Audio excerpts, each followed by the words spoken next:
Last time, we talked about image quality assessment. Today, we begin a new part of the course, focusing on imaging modalities. And the very first modality we will discuss is X-ray imaging. Before we dive in, let me share a quick study tip. When you are learning a subject as complex as medical imaging, it is really important to build good habits. Preview the material before class, review it after class, and pay special attention to the key ideas. I will repeat important concepts as needed to reinforce your understanding. Earlier in the course, I showed you a poster that summarized the foundation of medical imaging. I also created a similar poster for my graduate level class, and students really liked it. These visual maps help connect the big picture with the details. Tools like this can make complicated subjects easier to follow. So with that in mind, let's move forward and begin our journey into X-ray radiography. We are right on schedule, and today marks the beginning of our detailed study of imaging modalities.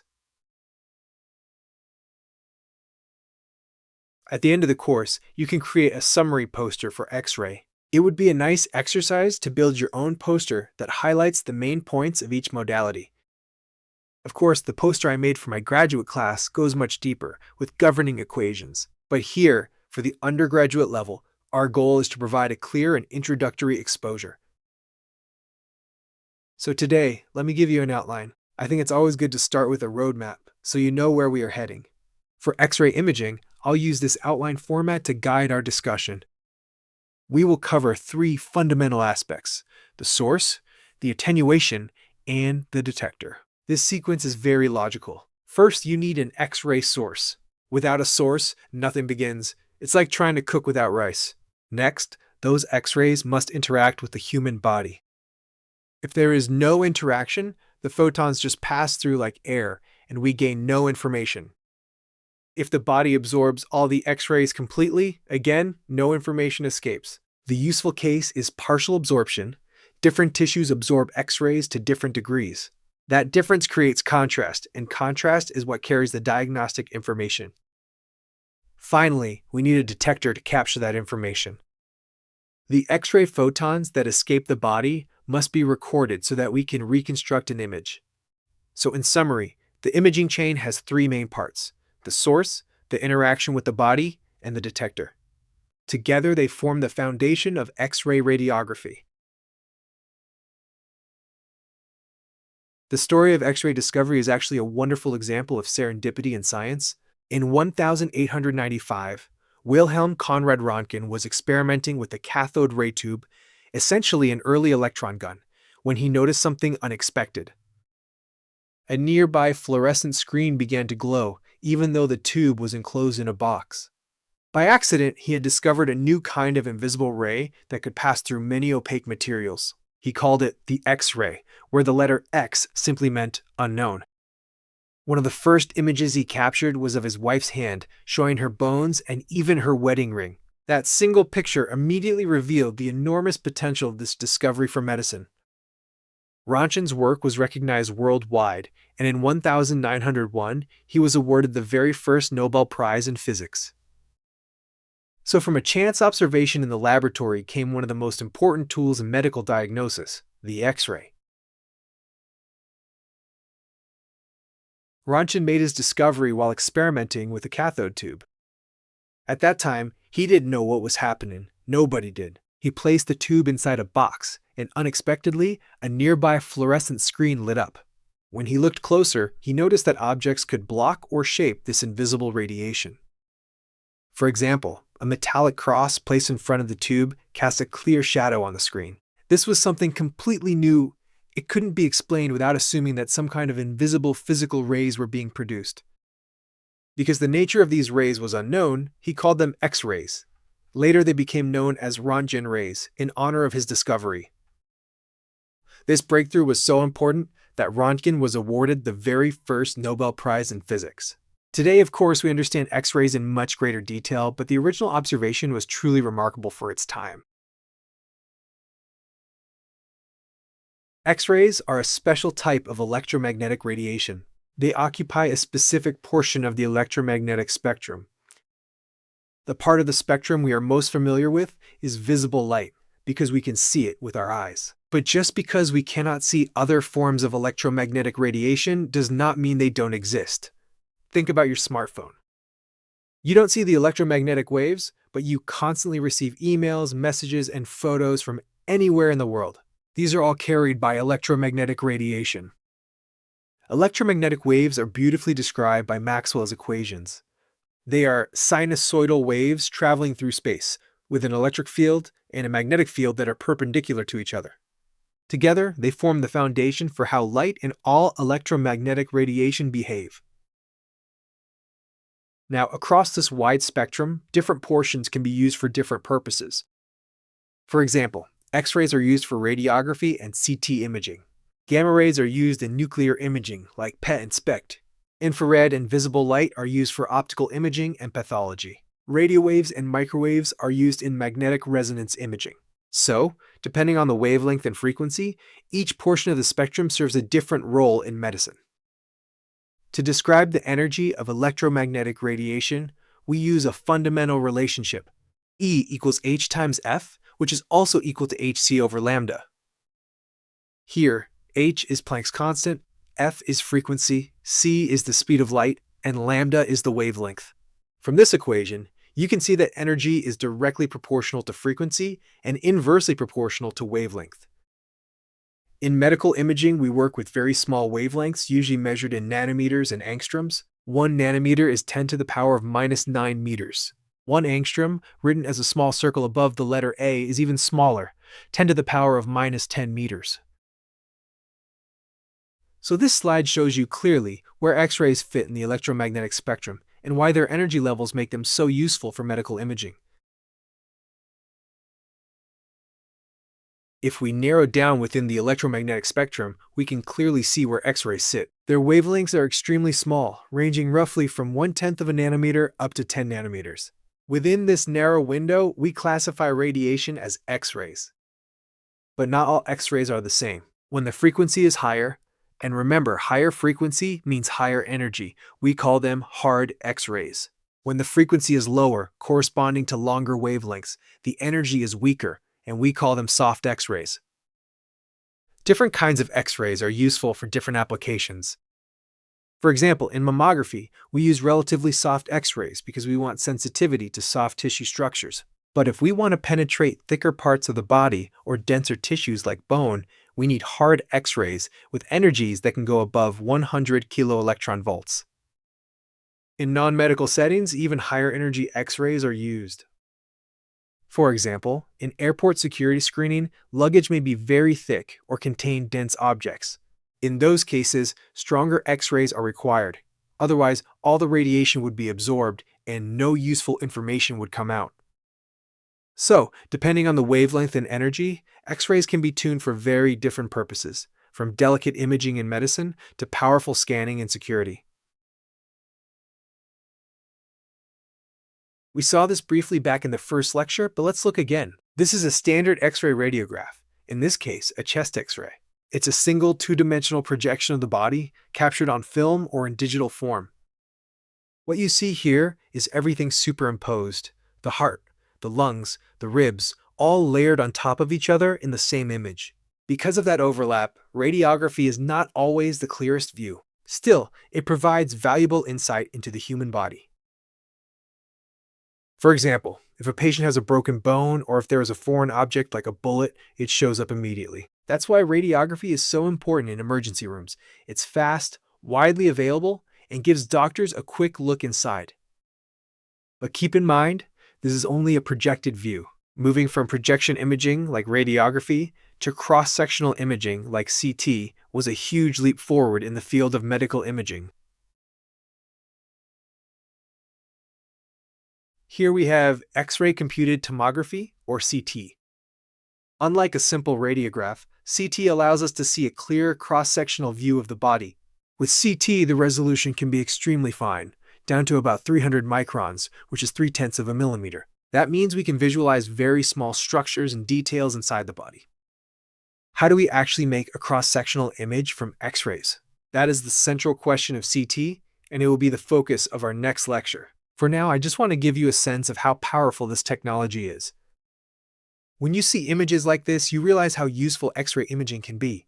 Hopefully, this motivates you to dig deeper, to understand how the X-ray source, the detectors, and the reconstruction process all work together to extract as much information as possible from the human body.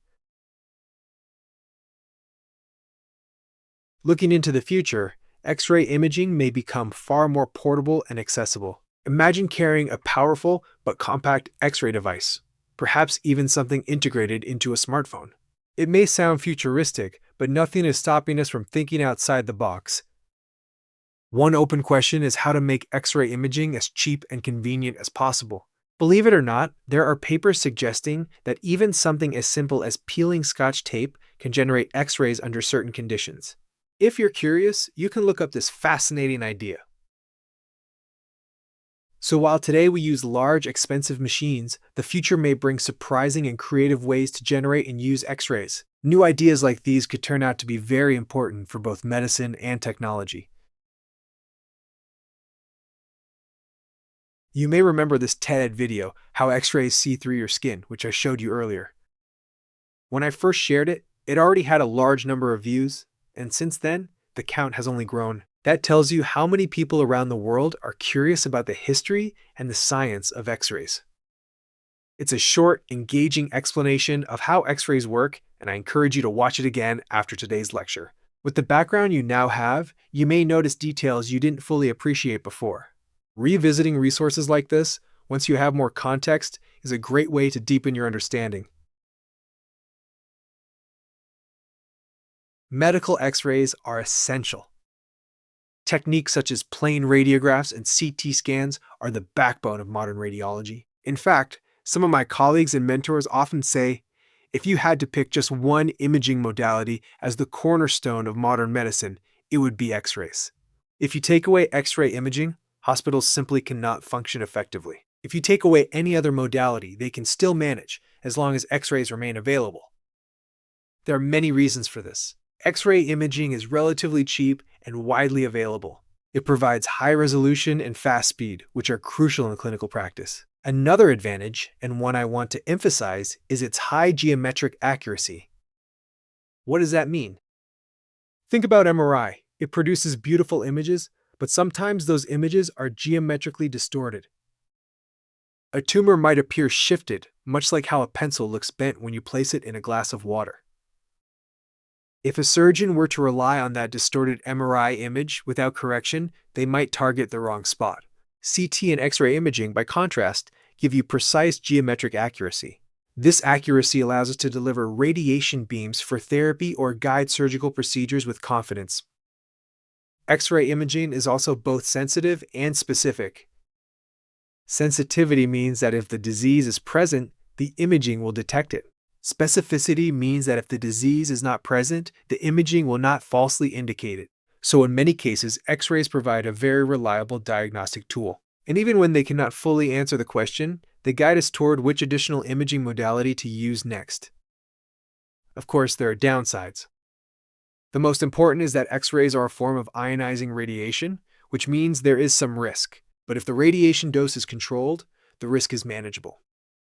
To put it in perspective, a typical CT scan delivers a dose roughly comparable to what you would receive on an international flight, for example, from the United States to China. If you are comfortable taking that trip, then you should not worry too much about a single CT scan. Still, we always work hard to minimize the dose, and over the past decade, remarkable progress has been made in reducing it while maintaining high diagnostic quality. Another limitation is that X-rays have poor contrast for soft tissue. Structures like the brain, liver, or tumors are not as clearly distinguished as they are with MRI. In many cases, we need to inject contrast agents to improve visibility. Finally, from a global perspective, the medical X-ray market is huge and continues to grow, billions of dollars worldwide, with steady expansion each year. This reflects not only how important X-rays are today, but also how much innovation continues in this field. Medical X-ray imaging generally comes in two main forms. On the left, you see the simpler and more cost-effective version, a single projection image, like a chest X-ray. It captures one view at a time, and everything inside the body is superimposed together in that picture. On the right, the principle is extended. At any single instant, you still record just one projection. But instead of stopping there, the X-ray source and detector rotate around the patient. At the same time, the patient table can also move forward or backward. By acquiring projections from many different angles, we collect enough information to reconstruct detailed cross-sectional slices. When these slices are stacked together, they form a volumetric image of the entire body.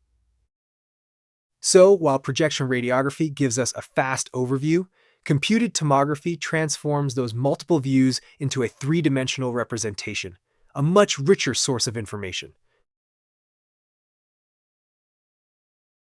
Here is another common application of X-ray imaging. In addition to medicine, you encounter X-rays almost every time you go through an airport. Large machines like this are used routinely to screen luggage. X-ray imaging in this context is designed to detect dangerous items such as explosives or weapons. It has become a standard part of modern security systems, and most of us are so accustomed to it that we hardly think about the technology at work. So, this concludes our general introduction.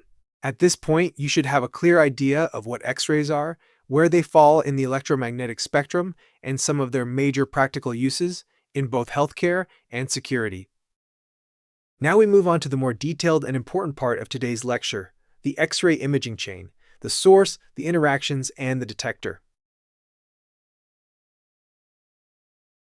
Now, once you have both the X-ray source and the detector, you can build an imaging system. Simply put, if you hold them together in the right configuration, you can start performing medical X-ray imaging.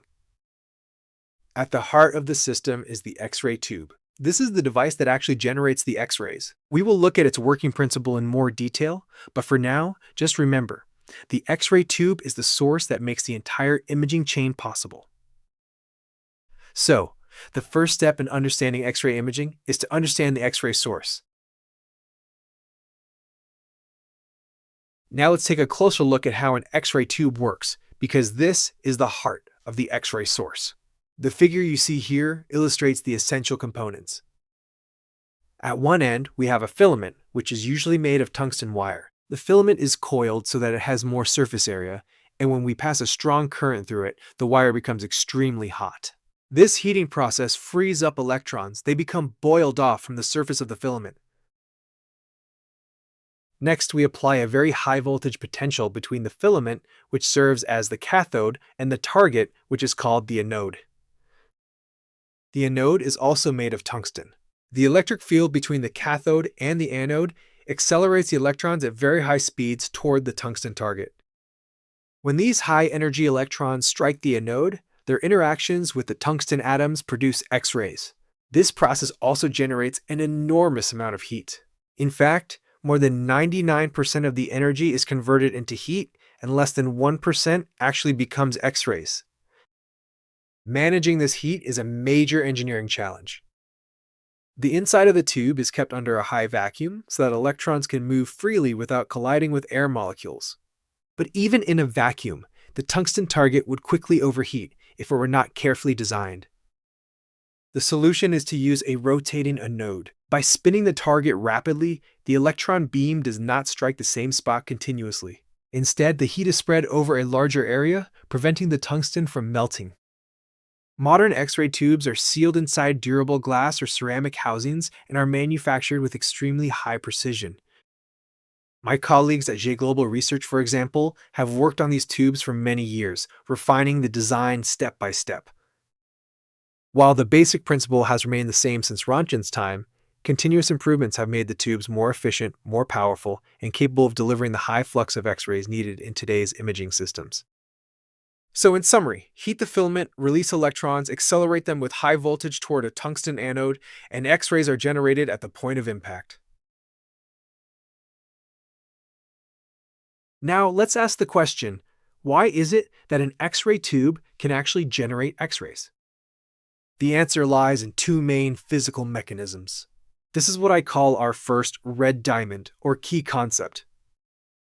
The first mechanism is called Bremsstrahlung radiation, a German word meaning breaking radiation.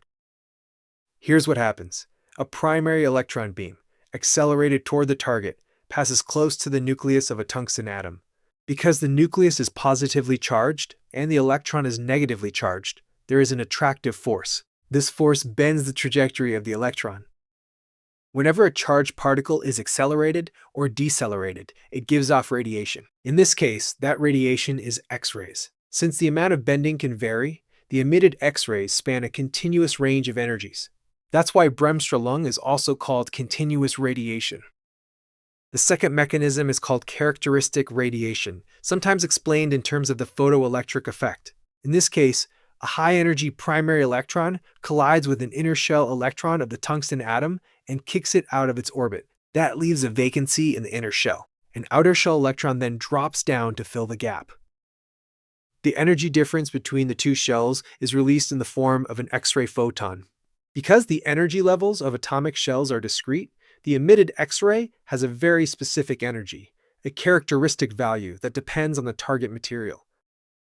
So, to summarize, Bremsstrahlung gives us a broad, continuous X-ray spectrum, while characteristic radiation adds sharp peaks at specific energies.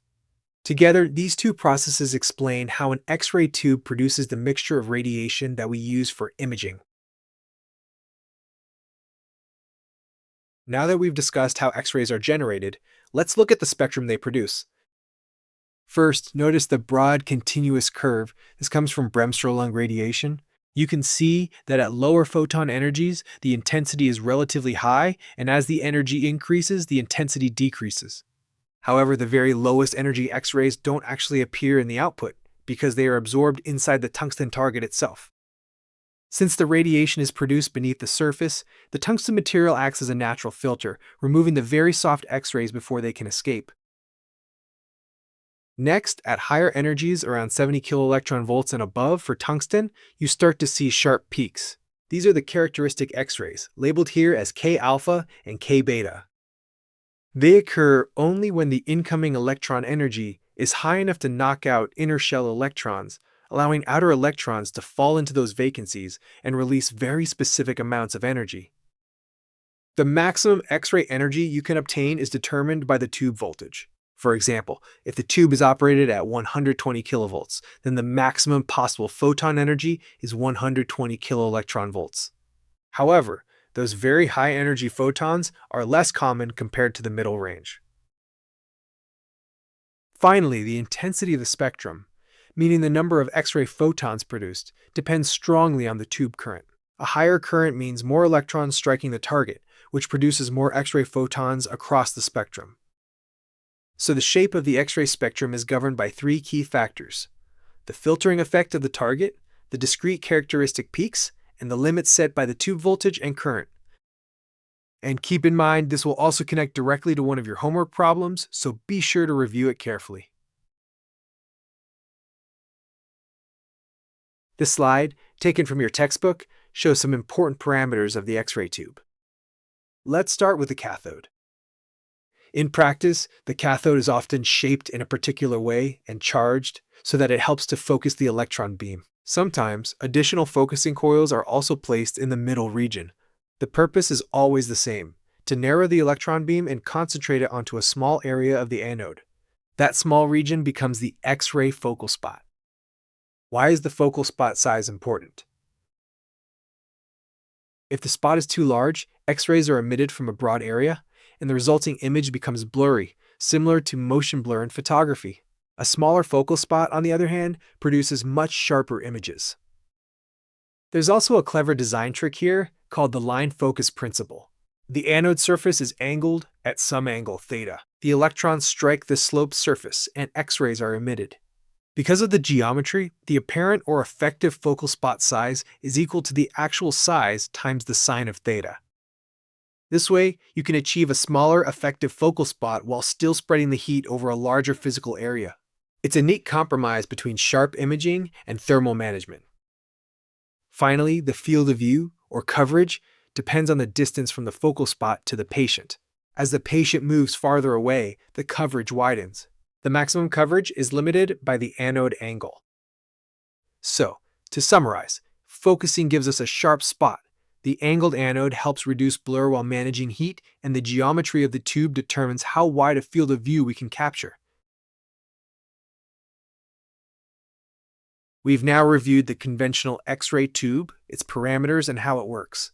Let me briefly mention a new type of X-ray tube, which represents a more advanced and expensive technology. Instead of using a solid tungsten anode, this design uses a liquid metal anode. A thin jet of liquid metal flows continuously downward. An electron beam, generated in a way similar to what we discussed before, strikes the liquid metal stream. The interaction between the electrons and the liquid target produces X-rays.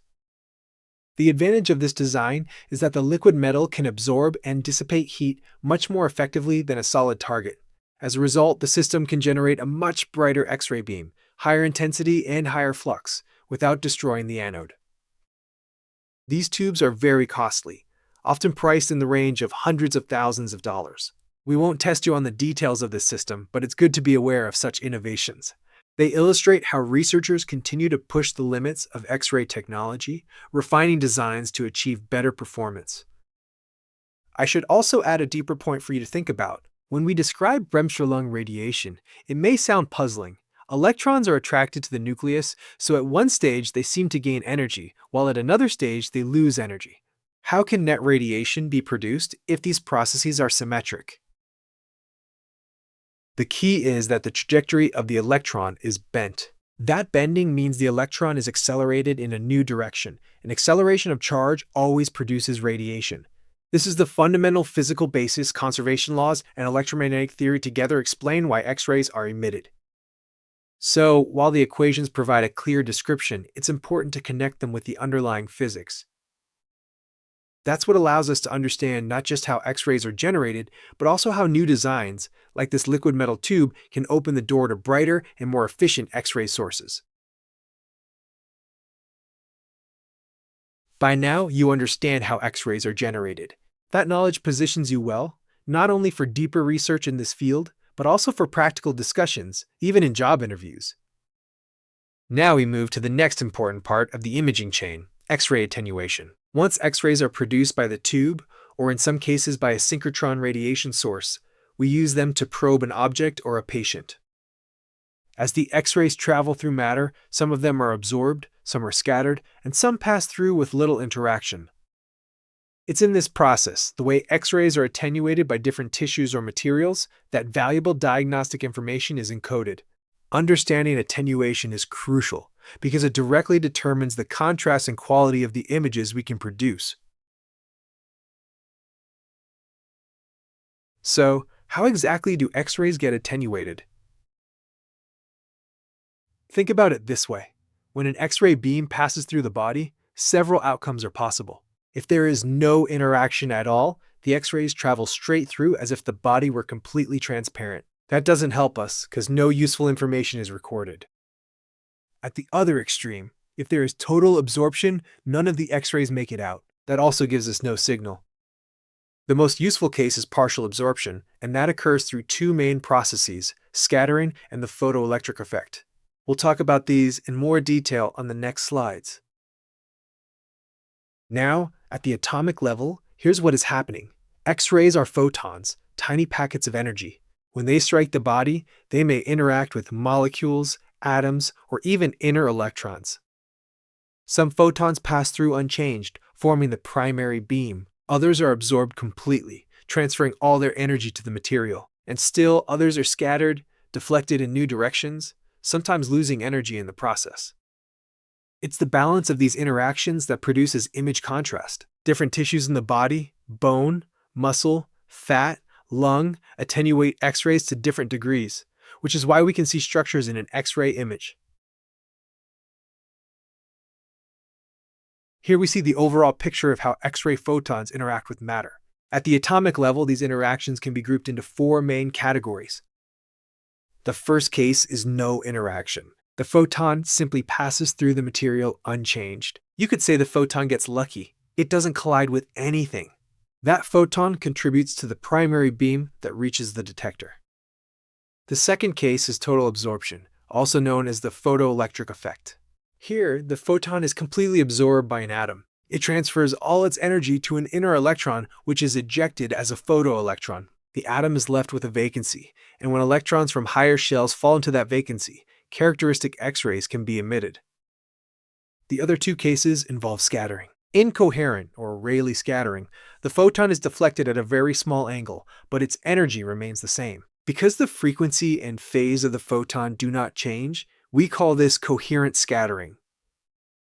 In contrast, incoherent scattering, also called Compton scattering, happens when the photon collides with an outer shell electron and transfers part of its energy to it. The electron is ejected, and the photon is scattered at a larger angle with reduced energy. The energy lost by the photon is taken up by the electron and eventually dissipates as heat.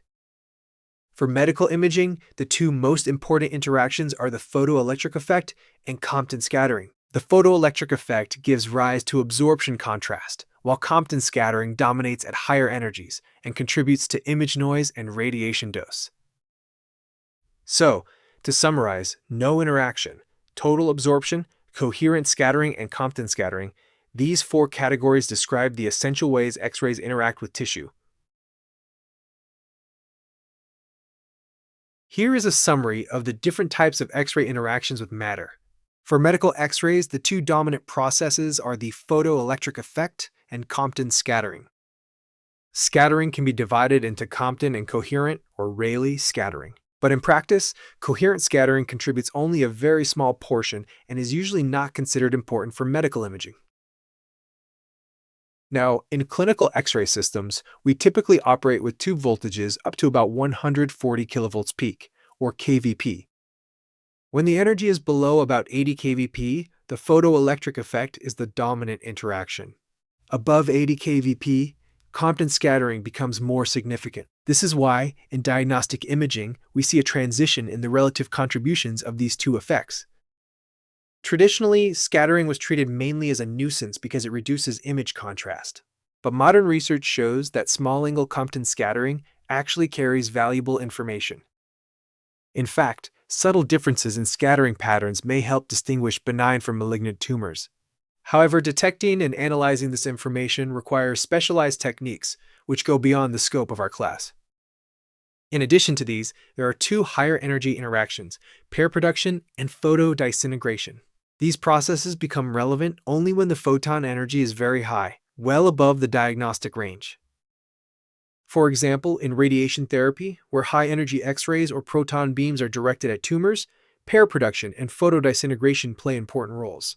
In that context, the goal is not diagnosis, but treatment, essentially using radiation to destroy tumor tissue. So to summarize, in diagnostic radiology, photoelectric absorption and Compton scattering are the key effects. For therapeutic applications at higher energies, pair production and photodisintegration also come into play. Compton scattering has major implications for radiation protection. When we use X-rays on a patient, most of the useful photons travel through the body and reach the detector to form the image, but many photons do not follow this direct path. Instead, they are scattered in different directions. These scattered photons, especially those from Compton scattering, can expose people nearby. That is why radiation protection is so critical. For patients, the exposure is usually occasional, maybe once a year, or only when necessary. But for radiologists and technicians working in X-ray rooms every day, the exposure could accumulate over time if they are not protected. To minimize this risk, we use lead shielding, such as lead glass windows and lead aprons. These barriers absorb scattered radiation and protect staff from unnecessary dose. Without them, repeated daily exposure could become dangerous. So, one of the key lessons is that while X-rays are extremely valuable for diagnosis, we must always use proper shielding and safety measures to protect healthcare workers. As X-rays pass through biological tissue, they are progressively attenuated. This is a cumulative process. The number of photons decreases rapidly as the beam penetrates deeper. You can think of the tissue as being made up of thin layers. Each layer absorbs a certain fraction of the incoming photons. A useful way to describe this is the half-value layer concept. Suppose you start with 1,000 X-ray photons. After passing through the first half-value layer, about half remain, 500 photons. After a second half-value layer of the same thickness, the number drops to about 250. After a few layers, only a small fraction of the original photons survive. So attenuation is really a matter of probability. Each layer has the same chance of absorbing a photon, and the result is an exponential reduction in the beam. It's also worth noting that X-ray imaging is not very efficient overall. In the tube, only about 1% of the electron energy is converted into usable X-ray photons. The rest is lost as heat. Then, after filtration and attenuation inside the patient, only a small percentage of the original photons actually reach the detector. That's why we need two things: smart algorithms to make the most of the limited data, and highly sensitive detectors to record even the relatively small number of photons that emerge. So now you have the physical intuition. Next, we will introduce the mathematical description of attenuation, Beer's law, which provides a precise model for this exponential process. Now let's describe X-ray attenuation in a more quantitative way. Imagine a beam of X-ray photons entering a small region of tissue. You can think of this region as a pixel, a tiny picture element made of uniform material. The number of photons that enter is what we call the input intensity. The number that comes out on the other side is the output intensity. The relationship between the input and output depends on two key factors. First, the property of the material, which we describe using the linear attenuation coefficient, written as the Greek letter mu. Second, the thickness of the material, which we call delta X. Putting this together, the output intensity equals the input intensity multiplied by an exponential decay term. In plain language, this means that as the X-ray beam passes through the tissue, the number of photons drops off exponentially with thickness. This exponential law comes directly from solving a first-order differential equation. The idea is simple. If you look at a very thin layer, only a small fraction of the photons are absorbed, proportional to the thickness. Stack up many thin layers, and the result naturally becomes exponential. In fact, this same mathematical behavior appears in many other fields: chemical reactions, radioactive decay, and even population growth or decline. Now, in the human body, the situation is more complex because the X-ray beam usually passes through several tissues with different properties. In that case, the output is determined by the combined attenuation from all of them along the path. This exponential attenuation law is fundamental to X-ray imaging. It is the mathematical backbone of both radiography and CT because it precisely tells us how X-ray photons are reduced as they traverse the body.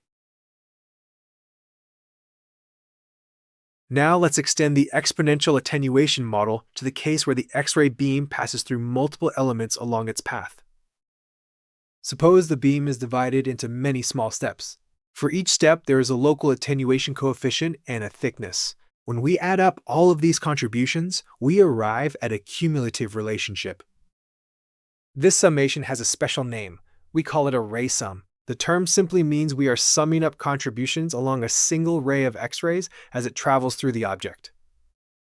Now, notice what is known and what is unknown. The thickness of each element is something we set in the model. What we don't know are the attenuation coefficients themselves. Those are the values we are trying to determine. So, what we really have is a linear combination of unknowns. That's why this is described as a linear system. On the other side of the equation, you see a logarithm. Taking the natural logarithm is just a mathematical way of undoing the exponential law we started with. This step allows us to link the unknown attenuation values inside the body with quantities we can actually measure. Think about it. The input intensity is known because we generate and calibrate the X-ray beam. The output intensity is measured directly by the detector. The ratio of the two gives us a measurable value, and taking the logarithm turns it into the sum of attenuation along the path. If we make the elements smaller and smaller, the discrete sum becomes a continuous integral. In other words, in the limit, what we measure is a line integral of the attenuation coefficient along the path of the X-ray. This is the key principle. With X-rays, we do not directly measure the attenuation at each point inside the body. Instead, we measure ray sums, overlapping signals that represent line integrals. By collecting many such measurements from different angles, we can mathematically reconstruct the image. So this linear equation forms the bridge between the unknown interior of the body and the measurable data at the detector. So far, we've discussed how X-rays are attenuated as they pass through tissue. Now let's see how this attenuation creates contrast in an image. Imagine a piece of tissue that is mostly uniform, but with a small bump or nodule inside it. The X-ray beam passing through the normal tissue travels a distance x. Its signal is attenuated according to the exponential law. A equals n naught e to the power of minus mx. Now consider the ray that passes through the nodule. This ray travels an additional thickness, z. Its output is therefore B equals n naught e to the power of minus m x plus z dot. The contrast is defined as the difference between the normal signal and the signal through the nodule divided by the normal signal. Doing the math, we find contrast equals 1 minus e to the power of minus mz. Notice that the contrast depends only on m, the attenuation coefficient, and z, the extra thickness of the nodule. For example, if the nodule is 1 centimeter thick, and m equals 1 per centimeter, then the contrast comes out to about 63%. But in real soft tissue, m is much smaller, closer to 0.2 per centimeter. In that case, the contrast becomes significantly lower, making small nodules much harder to detect. This simple example shows the mechanism of attenuation contrast. The difference in signal arises because one path is slightly longer or passes through tissue with different attenuation properties. But in soft tissues, where m values are close together, contrast can be very limited, and that is why techniques like contrast agents or advanced imaging methods are often necessary. Now we can summarize the X-ray measurement model, which is one of the most important concepts. That's why I've marked this slide with the largest red diamond. Let's begin with the monochromatic model. Here, we assume the X-ray beam consists of photons all having the same energy. That's an idealization, but it helps us understand the basics. In this case, the incoming intensity, I0, is attenuated according to Beer's law. The output, which we call Ig, is simply I0 times e to the power of minus the line integral of m along the path. This means the measured signal is directly linked to the cumulative attenuation along the ray. If you know the input I0 and measure the output Ig, then by taking the logarithm, you recover the line integral of the attenuation coefficient. That's the foundation of reconstruction in X-ray imaging and CT. But in reality, things are more complicated. An actual X-ray tube does not produce a single energy, it generates a spectrum of energies. The detector, in most systems today, does not separate them. Instead, it integrates the total energy deposited, whether from soft X-rays or hard X-rays. That leads us to the polychromatic model. In this case, we must integrate over the entire energy spectrum. For each energy, attenuation follows the exponential law, but the detector sums over all energies together.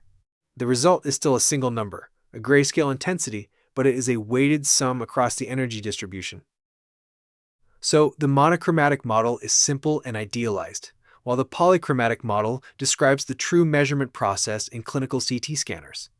And this distinction is very important. It explains why certain artifacts like beam hardening occur in practice. A very important concept in X-ray imaging is the K-edge of the linear attenuation coefficient. Now remember, Messier attenuation coefficient is not a single fixed number. It depends strongly on the energy of the X-rays. In general, as energy increases, X-rays penetrate more easily, so the attenuation coefficient gradually decreases. But at certain energies, something special happens. When the X-ray energy becomes high enough to knock out inner shell electrons, specifically K-shell electrons, the attenuation suddenly increases. This produces a sharp jump in the attenuation curve, known as the K-edge. This feature is element-specific. Each element has its own characteristic K-edge energy. For example, in gold, the K-edge occurs at about 80.7 keV. That means if the X-ray photon energy just crosses this threshold, gold absorbs much more strongly due to the photoelectric effect. This is very powerful because it allows us to do chemically specific imaging. If we use detectors that can resolve X-ray energy, we can identify where particular elements are present based on their K-edge signatures. This opens the door to material decomposition and even molecular-level imaging. In current hospital CT systems, detectors typically integrate over all energies. That's like measuring the total area under the attenuation curve. You get a grayscale value, but not the details of the energy dependence. However, with modern energy-sensitive detectors, we can directly measure the shape of the curve. That means we can distinguish materials that would otherwise look similar in a conventional CT scan. This concept is especially important for contrast agents. Elements like iodine, gadolinium, and gold nanoparticles all have distinct K-edges.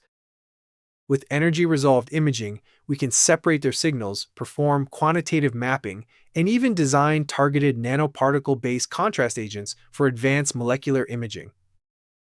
So the K-edge is not just a physics detail, it's the foundation for the future of spectral CT and molecular X-ray imaging.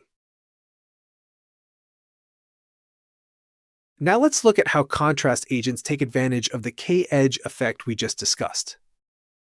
On this plot, we see the mass attenuation curves for different substances: lipid, water, bone, iodine, gadolinium, and gold.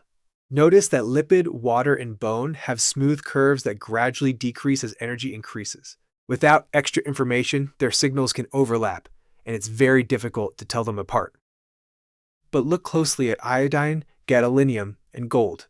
Each has a sharp jump in attenuation at its characteristic K-edge energy. Iodine has its edge at about 33 keV, gadolinium around 50 keV, and gold at about 80 keV.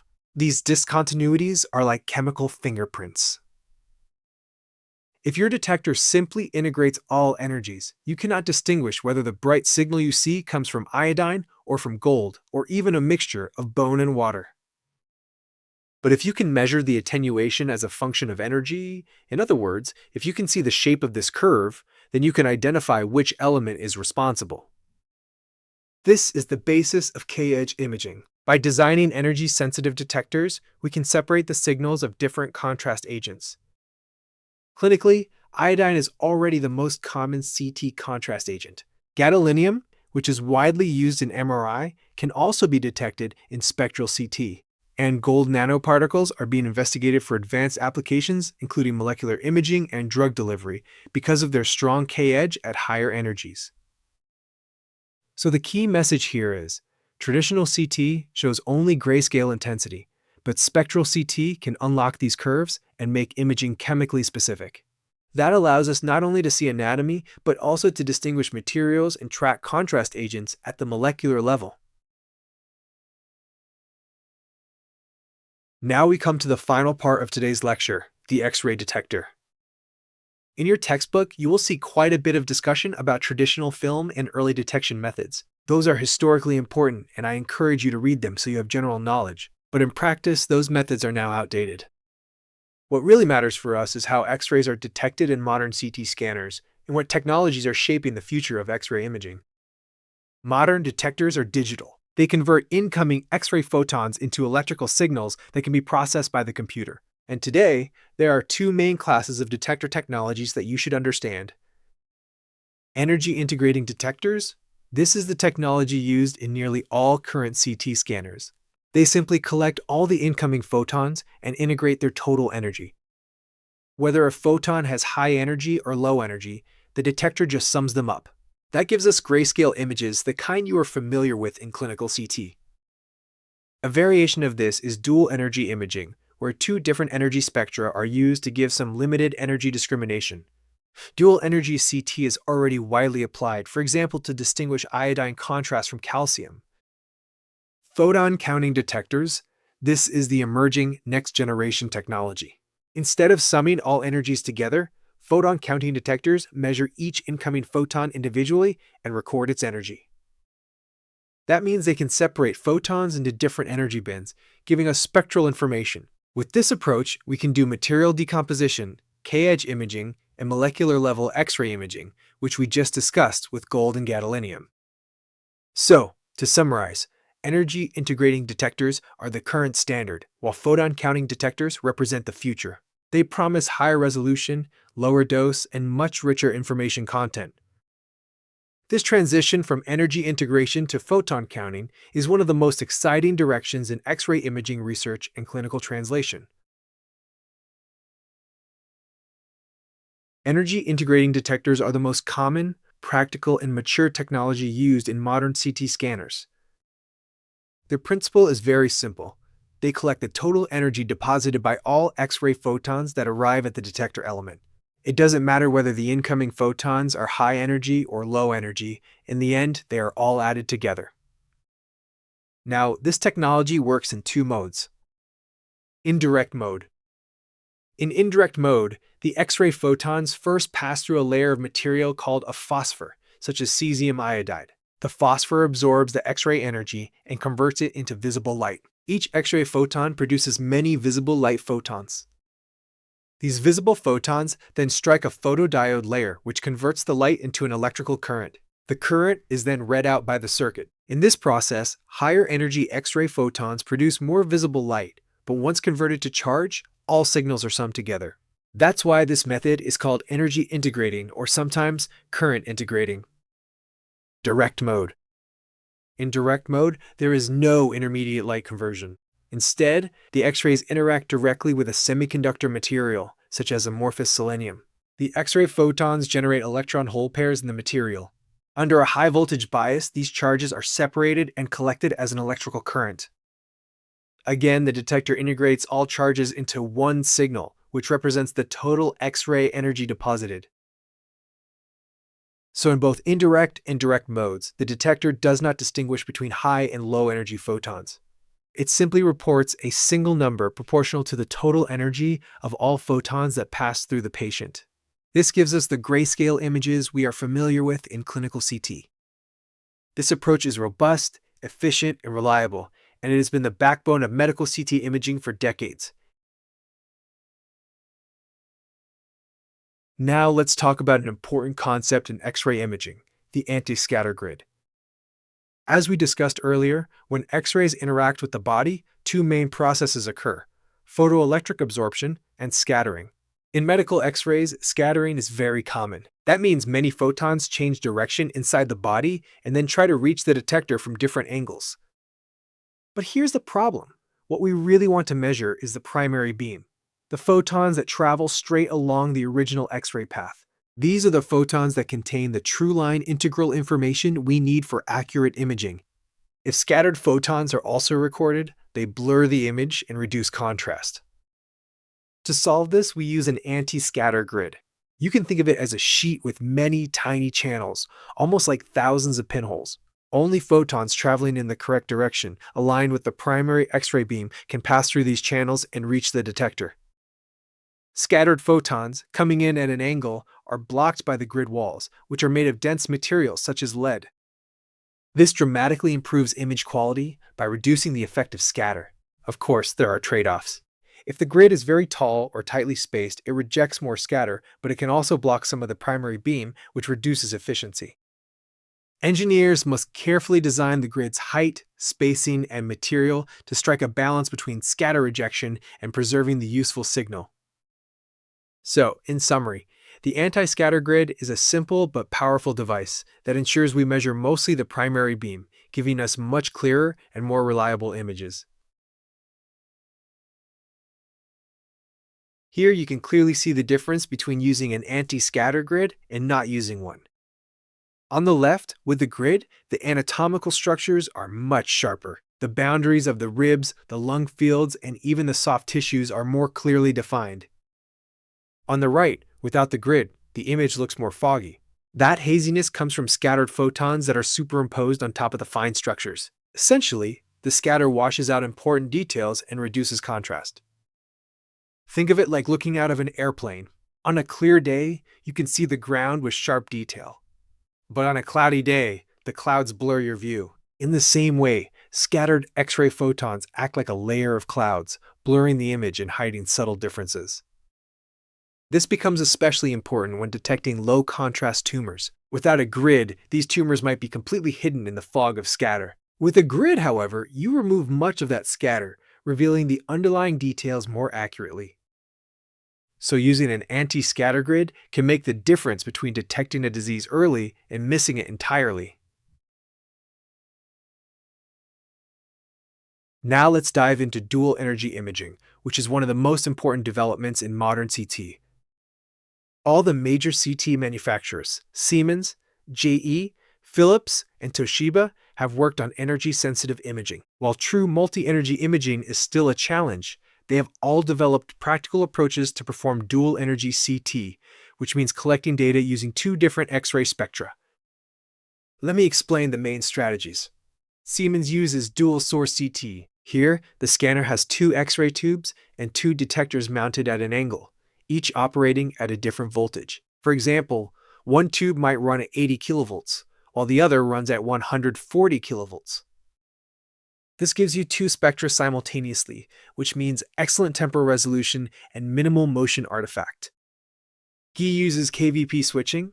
In this method, there is only one X-ray tube, but the tube rapidly alternates its voltage between high and low values, say 140 and 80 kilovolts, from one projection to the next. As a result, you still get two distinct spectra but collected sequentially. Philips uses dual-layer detectors. Instead of modifying the tube, they modify the detector. The top layer absorbs most of the low-energy X-rays, while the second layer captures the higher-energy photons that pass through. This way, low and high-energy data are naturally separated at the detector level. Toshiba uses dual-scan mode. In this case, the scanner acquires two full scans of the same patient, one at high voltage and one at low voltage. While this is simpler in concept, it has drawbacks. It takes longer, and the patient may move between scans. Also, if contrast material is injected, its distribution may change between the two acquisitions, leading to misregistration. So in practice, the first three technologies, dual source, KVP switching, and dual layer detectors, are more effective. They provide two sets of spectral information within the same exam, which can then be used to separate materials, improve contrast, and reduce artifacts. This is why dual energy imaging is now widely used in clinical practice. It gives radiologists much more information than standard CT and opens the door to advanced applications like material decomposition and virtual contrast imaging. Before we go further into dual energy imaging, let's pause for a quick review of some basic chemistry concepts, specifically the atomic number and the mass number, because these concepts form the physical foundation of dual energy CT. The atomic number, usually denoted by Z, is simply the number of protons in the nucleus of an atom. It defines the identity of the element. For example, hydrogen has Z equals 1, helium has Z equals 2, carbon has Z equals 6, and so on. If you change Z, you change the element itself. The mass number, often written as is approximately the total number of protons plus neutrons in the nucleus. Since neutrons contribute to the mass but not the charge, A is usually larger than Z. Take helium as an example. Helium has Z equals 2, meaning 2 protons. Most stable helium atoms also have 2 neutrons, giving a mass number of A equals 4. That's why you see the helium symbol here written with a 2 at the bottom and a 4 at the top. So why is this important for us? Because the way X-rays interact with matter, whether through photoelectric absorption or Compton scattering, depends strongly on both the atomic number and the mass of the element. High atomic number elements like iodine, gadolinium, or gold interact with X-rays very differently from soft tissue, which is mostly carbon, oxygen, and hydrogen. And this difference is exactly what dual energy imaging exploits. By probing tissues at 2 different energy levels, we can begin to separate and even identify different materials inside the body. So here is a classic expression for the X-ray attenuation coefficient. The main idea is that attenuation comes from 2 parts. One part is the photoelectric effect, and the other part is Compton scattering. The photoelectric effect is very strongly dependent on energy. In fact, as the X-ray energy increases, the contribution from the photoelectric effect drops very quickly. That's why low-energy X-rays are absorbed much more. The Compton scattering term, on the other hand, has a more gradual dependence on energy. It comes from what is called the Klein-Nishina function, which describes how photons scatter off electrons. So if you put these two terms together, you can describe the full attenuation as a combination of photoelectric absorption and Compton scattering. Now here's the powerful part. If we measure attenuation at 2 different X-ray energy spectra, we can separate these 2 contributions. Once that's done, we can predict how the material would behave at any other energy. You can think about this in 2 ways. Physically, we are separating attenuation into its two main mechanisms, photoelectric and Compton. Material-wise, we are saying that the body can be thought of as a mixture of two basic materials, for example, water and bone. Any other tissue can be represented as a combination of those two. That's the foundation of dual energy CT. By using two X-ray spectra, we can get material-specific information, not just grayscale attenuation. So how do we actually perform a dual energy measurement? The key is that we collect data using two different X-ray spectra. Let's call them spectrum 1 and spectrum 2. Now recall that the attenuation coefficient has two main components, the photoelectric part and the Compton scattering part.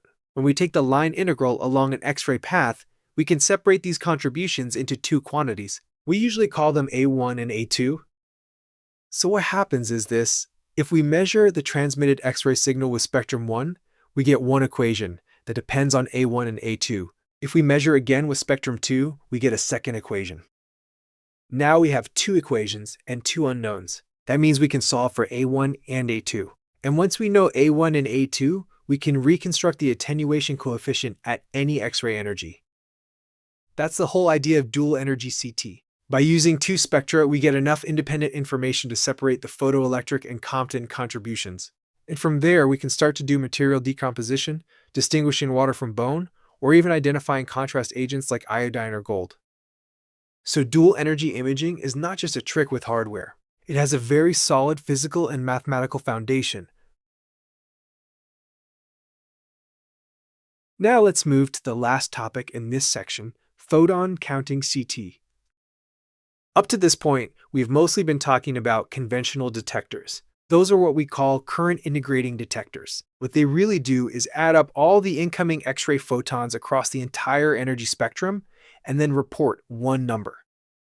In other words, they just give us the area under the curve. That means we only get a grayscale image, essentially black and white, where each pixel represents total intensity. But imagine if, instead of throwing all the energy information into one basket, we could measure the energy of each photon. That's the principle of photon counting detectors. Instead of giving you one number, they break the spectrum into many energy bins.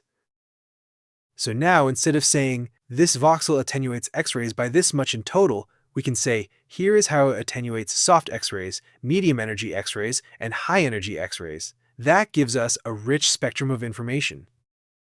And here's the exciting part. With that energy resolved data, we can make not just one grayscale image, but multiple images across energy ranges. We can even assign colors to those ranges. The result is what we sometimes call spectral CT or molecular CT imaging, where each material can be distinguished by its unique spectral fingerprint. So while conventional CT gives us one picture in shades of gray, photon counting CT has the potential to give us multiple pictures at once, even in color. That's the future direction of CT technology. Now let's look a little closer at how a photon counting detector actually works. In many ways, the design is similar to direct detection. An incoming X-ray photon interacts with a semiconductor material, typically cadmium telluride or cadmium zinc telluride. This interaction generates an electron-hole pair. Under an applied bias voltage, those charges are quickly separated, creating a tiny current impulse. Now here is the critical part. In a photon counting detector, the electronics are extremely fast and sensitive. Each X-ray photon produces its own electrical pulse. That pulse is then compared against a series of preset thresholds. If the pulse amplitude falls between two thresholds, say between the 5th and the 6th, we know immediately that the energy of that X-ray photon lies within that range. In other words, the detector doesn't just say, I saw a photon, it also says, I saw a photon in this specific energy band. What you see in this diagram is the circuit pathway. The signal is amplified, shaped, compared against thresholds, and then counted in real time. This entire process happens at the pixel level. And today's state-of-the-art photon counting detectors can have pixels as small as 55 microns. Each pixel has its own miniature readout circuit, often called an ASIC, an application-specific integrated circuit. Inside each ASIC are hundreds or thousands of transistors, all designed for high-speed, low-noise performance. This is truly high-tech engineering. And the result is not just a count of how many photons arrive, but a spectrum of how those photons are distributed across energy ranges. That is what enables spectral CT, the next generation beyond conventional CT. Now we come to one of the most exciting applications of photon counting CT, which is K-edge imaging. If we are dealing only with the human body, tissues like bone, soft tissue, and water, then dual energy CT is usually sufficient. With two basis materials, two measurements are enough to solve the equations, and you can predict the X-ray response at any energy level. That is why dual energy imaging has been so successful in the clinic. But the moment we introduce contrast agents, iodine, gadolinium, or gold nanoparticles, the situation changes. These materials have sharp K-edges at very specific energies. To detect and separate them reliably, we need true energy-resolved imaging. That is exactly what a photon counting detector provides. Instead of just two broad spectra, it measures photons across multiple energy bins. This allows us to do material decomposition and create chemically specific maps. In other words, we can actually tell apart iodine from calcium or gold nanoparticles from bone based on their spectral signatures. And this opens the door to something much more powerful: molecular and cellular imaging with CT. If you attach nanoparticles to specific molecular targets, photon counting CT can visualize not just anatomy but biology at the molecular level. Of course, there are additional benefits. Photon counting improves dose efficiency, reduces beam hardening, and increases spatial resolution. But in my mind, the major breakthrough is K-edge imaging, the ability to map contrast agents and even nanoparticles with chemical specificity. This is why the field is so excited about photon counting CT. It takes X-ray imaging beyond anatomy and into biology. And let me close with this very exciting development. Just last year, a major paper was published in the journal Radiography. This study, conducted by a team of physicians in collaboration with Siemens, reported the first human experience with contrast-enhanced photon counting CT. What does this mean? For the very first time, we are seeing photon counting CT applied in real clinical imaging of patients, not just phantoms or animal models. The results demonstrated the feasibility and advantages of this new detector technology, including improved contrast, better noise performance, and the ability to separate materials with high precision. So this is a milestone. What we have been discussing, from X-ray physics to attenuation to detector evolution to dual energy imaging and finally photon counting, is not just a research vision anymore. It is becoming a clinical reality. This is where the field is going. And as engineers and scientists, your understanding of these fundamental principles will position you to contribute to the next generation of medical imaging. Here we see the landmark result. These are the very first human CT images acquired with a photon counting detector. In the top row, you can compare conventional energy integrating CT with photon counting CT. At this stage, the overall image quality and diagnostic value are already comparable to the best systems currently in use. But what's truly remarkable lies in the bottom row. With photon counting CT, we can separate energy information and create maps, for example, iodine concentration maps, directly from the same scan. This means we are no longer limited to grayscale attenuation images. Instead, we can extract quantitative spectral information, detect contrast agents with high specificity, and even generate functional or molecular level insights. So this is not just an incremental improvement, this represents a paradigm shift. We are moving from conventional black and white CT into a new era of spectral and molecular CT imaging, powered by photon counting technology. The field is advancing rapidly, and these first results are just the beginning. With further improvements, photon counting CT promises to fundamentally transform the way we diagnose and study human disease. Here is an inspiring analogy from biology. This is a microscopic view of the vertebrate retina, truly an amazing design. You can see the two main types of photoreceptors, the rods and the cones. Rods are highly sensitive to light intensity. They help us see in dim light, but they do not provide color information. In a way, they are like the energy integrating detectors we discussed earlier.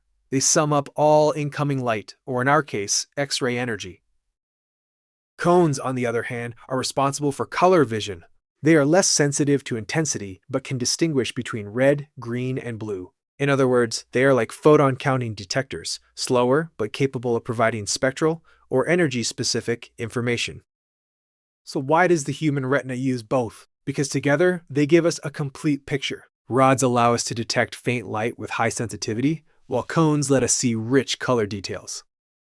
This hybrid approach is exactly the idea being explored in modern CT technology, combining energy integrating detectors for strong, high-flux signals with photon counting detectors for detailed spectral information. Nature shows us that using both types of detectors in parallel can be the most efficient design. So here is the idea we are pursuing: a hybrid detector array. Instead of using only one type of detector, why not combine them? In this design, most pixels are traditional energy integrating detectors, which provide strong grayscale signals with high efficiency. But we strategically insert photon counting detectors at certain positions. These pixels give us the spectral information, the energy resolve measurements that allow for material decomposition, K-edge imaging, and molecular contrast. By mixing the two, we get the best of both worlds: the robustness and speed of energy integrating detectors and the precision and specificity of photon counting detectors. This concept is similar to the retina analogy I mentioned earlier: rods and cones working together. The rods give high sensitivity, the cones give color. Likewise, here the integrating detectors give us the structural information, while the photon counting detectors add rich spectral detail. We have already published several papers on this hybrid design, and it represents an exciting direction for the next generation of CT technology. Here I want to highlight the work of one of my former PhD students, James Bennett. James focused on the problem of cost and practicality. As you know, photon counting detectors are still very expensive. If we want to move this technology from the lab to widespread clinical use, we need solutions that balance performance with cost effectiveness. His dissertation, later published in IEE Transactions on Biomedical Engineering, presented a clever system design for hybrid spectral micro-CT. He demonstrated how combining energy integrating detectors with photon counting detectors can achieve many of the benefits of full spectral imaging, but at a fraction of the cost. The results were promising: improved contrast resolution, better spatial resolution, and lower radiation dose. This work was an important step toward making spectral CT more practical and accessible for real biomedical applications. So this is a good example of how doctoral research can contribute to both advancing the science and solving real-world challenges in medical imaging. Here is another example of our research direction. This work, also involving James and several collaborators, focused on image reconstruction for hybrid true-color micro-CT. The goal was to demonstrate that when you combine hybrid detectors with proper reconstruction algorithms, you can actually generate color CT images instead of the usual grayscale representation. Here you see different contrast agents represented in distinct colors. The figure on the left shows a phantom study: different inserts with iodine, gold, and other materials, clearly separated into unique color channels. On the right, you can see reconstructions from biological samples, where regions of interest are highlighted, again providing more specific information than traditional CT. So this is really a proof of concept. With hybrid spectral CT, we can move beyond just structure and begin to recover molecular or functional information. This was an important step toward what we now call true color CT. Alright, before we wrap up today's lecture, let me leave you with the homework assignment. From now on, we'll be following the green textbook as our main reference. Each week, I'll select a few problems that are especially useful for reinforcing the key concepts we've covered. For this week, please work on the following 3 problems. Page 50, Problem 1.1, Page 51, Problem 1.3, Page 51, Problem 1.6. These are not particularly difficult, but they will give you a chance to apply what we've discussed in class and make sure the ideas really sink in. So much for today's lecture. Thank you, and I'll see you in the next class.